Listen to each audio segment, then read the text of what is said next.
The last half an hour, the phones have gone berserk and Mark Harvey is gone as the Fremantle coach. Can you believe it? It is categorically not former Western Bulldogs coach Rodney Eden. It is in fact Ross Lyon. He has told the St Kilda Football Club today that he will not be coaching in 2012. Lyon had told his management to get a deal done at St Kilda, then without their knowledge strike his own at Fremantle.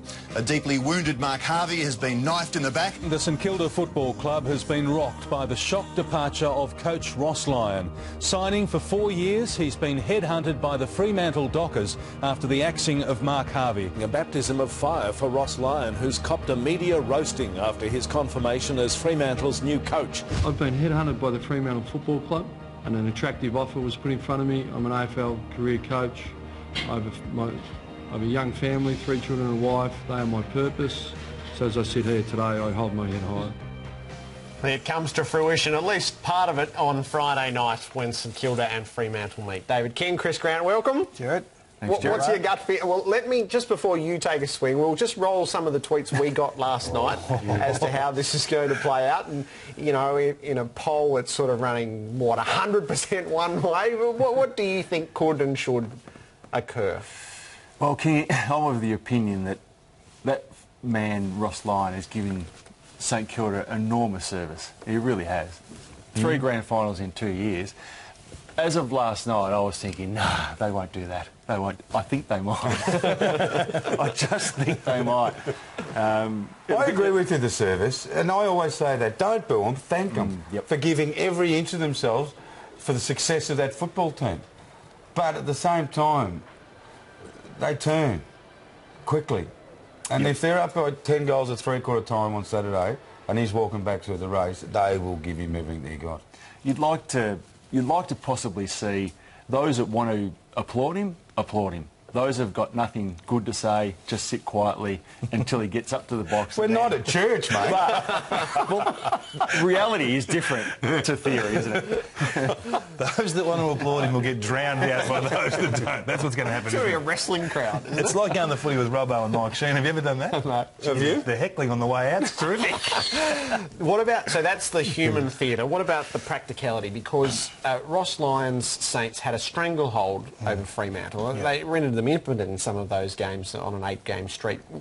What's the machinations like when the coach changes camps? I think the thing that I'm looking forward to seeing is who he tags and who he doesn't tag. Because they're the players that ultimately he thinks, or he rates, that he thinks can swing the game or take the game in St Kilda's favour. Now, we know what he's going to do with Riewoldt. He gets the best defender, logically.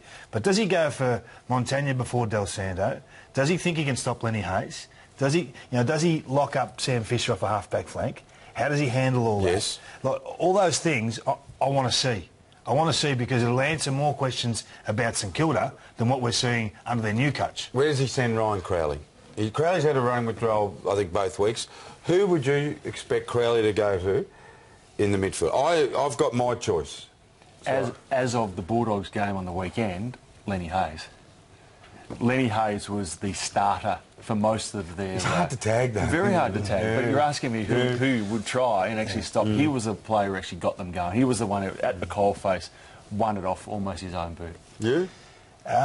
Look, Del Santo's creative. No, you go for it, I would. Really creative, and if you can stop that, if you think you can stop that, you do. You send Crowley to Del Santo and you say, now listen here, Ryan, I want you to annoy the living crap out of Nick Del Santo. And he might not like it, Ross will say. He may not like it. He might just say, you give them the same as what the crowd are going to give me. And we'll be all right. It is going to be... the game's going to be fascinating, let alone the sideshow. I think the game's going to be fantastic. Great. The Nathan Fyfe scenario, we know that you can play with this sort of shoulder injury, and he did right through last year, but as Robbo rightly points out, the reconstruction's lasted 2 weeks and there it is again. If he was your player, given what he means to the future, and Ross Lyon is locked in for the long term here, this is not about short-term gain, would you risk what's to come? Or do you pull up stumps now and have the surgery again? It sounds like it is possibly an opportunity of continuing to play because his history shows that he can. My concern, and listening to you before we came on here, Kingy, the concern is what's it going to mean in 5 years' time? Adam Hunter and played less than 150 games because of shoulders. And you just hope that this type of player who's exhilarating to watch, and is really the future of where Fremantle would like to go, you just hope that it's not going to be one of those types of injuries after Rico and 2 games, he has to go through it again. But the club doesn't look at... Surely the club doesn't think about what's going to happen in 5 years' time. You know how we look after player welfare? No, I think they would. On this occasion, I think they would. I think he's that good a player and that important that they'll be looking at this as an injury of, we might have a player who's got a real chronic problem here. But are they looking after them for themselves, or are they actually looking at it in a view to... We've actually got to look after Nathan Fyfe here, the person and player, because he's got a life to live after this. Are we putting his comfort of life in jeopardy by playing him? I think they'll be looking at both, but probably leaning a little bit towards we want him around for another 5 years. We want him around still in 5 years' time. So there's a list management perspective, King, I would have thought that they'd be looking at it and saying we want Nathan Fyfe around for a long time. You get the best advice. And you listen to that advice, and ultimately the best surgeons in the land will tell the Fremantle Dockers what to do, and they'll follow that course. But I love the message from the player. I love it when a player says, look, I feel all right, let's play.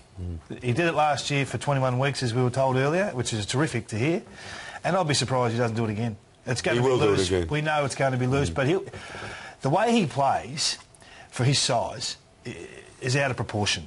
He's a tough warrior, and I think it's a great sign for the Freo Dockers. Sorry, Jerry, players can be silly too. Players can want to play and push past and not be realistic about what their long-term future would be. He's done it, hasn't he? He's done it, but how many times can he do that? Like, he's done it once, can he do it again and not cause himself long-term injury? It's a big question for the footy club.